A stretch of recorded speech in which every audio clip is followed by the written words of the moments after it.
kita yang mengucapkan di dalam hati semua nikmat yang Allah berikan ini dari Allah. Ada rumah, dapat beli lagi rumah, ada mobil, beli lagi mobil, rumah sudah ditempati, bangun lagi rumah sewa, sudah ada mobil, beli lagi. Harus kita yakini di dalam hati, harus syukur itu bahwa semua itu dari Allah, bukan kita takabur, sombong. Ini karena kerja kerasku, ini karena suamiku manajer, ini karena bapakku, ini karena keakuannya.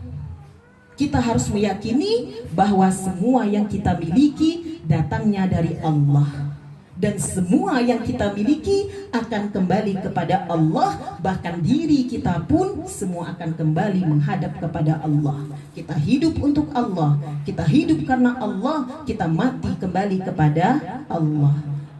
Semewah apapun rumah kita, sebanyak apapun duit kita, kita mati hanya dibungkus kain kafan. Semua tinggal, ya Bu, semua tinggal. Nah, jadi kita harus sadar semua itu datangnya dari Allah. Dan rasa syukur yang kedua kita harus ungkapkan dengan lisan. Alhamdulillah, alhamdulillah diucapkan. Harus diawali dengan alhamdulillah. Bagaimana kabarnya Bu? Ucapkan dulu alhamdulillah. Jangan gimana kabarnya Bu Ina misalnya ya. Wow, sehat dong, kan rajin jogging. Sehat dong, kan rajin yoga. Harus didahului dengan alhamdulillah. Bu, kok mukanya makin glowing? Iya dong, pakai skincare mahal gitu. Nah, jangan gitu, itu sombong ya. Pakai kok makin glowing? Ucapkan dulu alhamdulillah, mungkin karena perawatan kali ya. Kan gitu Bu ya. Harus ada alhamdulillah, berarti kita tahu rasa syukur itu kita ucapkan dari Allah. Dan yang ketiga, rasa syukur itu harus diungkapkan dengan amal saleh. Amal soleh, hati diucapkan dalam hati, diucapkan dengan lisan, diamalkan dengan perbuatan. Nah, itu menjadi orang yang bersyukur. Maka la'azidannakum, pasti Allah akan tambah rezeki. Jangan kufur, jangan banyak mengeluh. Ya Allah, kenapa badan aku kayak gini ya? Mengeluh lagi. Gimana kalau nggak makan tidur ya Bu ya? Mau ke MTC aja nggak mau jogging, diajak kawan aja males ya Bu. Habis makan tidur, habis makan mandi, ya udah gitu ngeluh, banyak ngeluh. Ya, Allah nggak akan ngerubah kalau kitanya tidak ada niat untuk berubah, berusaha. Ya, jadi nggak ada orang bodoh itu, nggak ada orang malas, ya kan jadinya bodoh. Nggak ada orang miskin, ya orang malas kerja, cari informasi, cari tanya-tanya kemana-mana, jadinya ya begitu ya. Jadi harus ada usaha, doa, ikhtiar, tawakal. Wa may yattaqillaha yaj'al lahu yaj'allahu makhraja.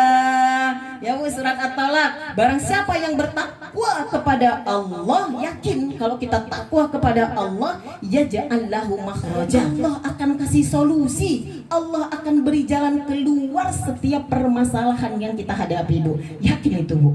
Ya, wa may yatawakkal 'alallah fahuwa hasbuh. Allah, kalau kita bertakwakal, kalau tadi bertawakal berarti berserah kepada Allah, maka Allah akan cukupkan segala kebutuhan kita Bu. Rezeki itu akan datang min haitsu la yahtasib, dari arah yang tidak kita sangka-sangka, yang tidak kita duga-duga. Syukur dapat tetangga yang baik, maka kita bermasyarakat apalagi dengan tetangga harus baik. Orang yang sering menjalin silaturahim itu panjang umur.